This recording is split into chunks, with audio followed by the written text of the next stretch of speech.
You see two-stroke engines constantly. They power weed whackers and chainsaws, model airplanes, boats, and all sorts of other stuff. The reason why they're so popular is because they have an incredible feature.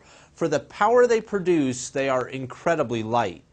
The key to the two-stroke design is a piston that acts like a piston, a compressor, and an intake and an exhaust valve. If you watch a two-stroke engine go through its two strokes, you can see exactly what's happening.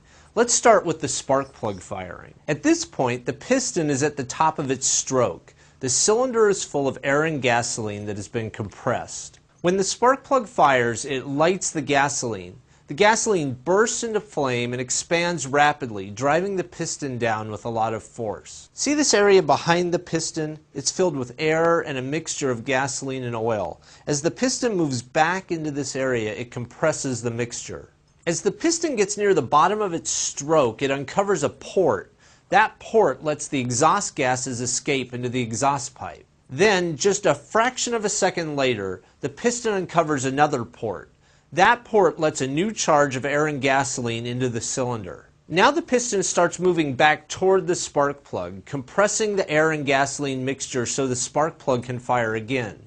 This cycle repeats thousands of times per minute. You can see that the piston is doing three things besides being a piston. It's an intake valve, an exhaust valve, and a compressor.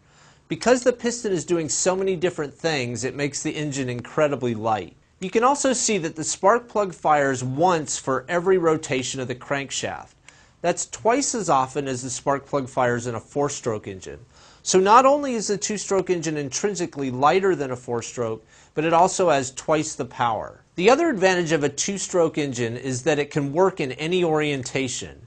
As long as fuel is flowing to the carb, this engine is completely happy to work right side up or upside down. So that's how a two-stroke engine works. I'm Marshall Brain, and that's how stuff works.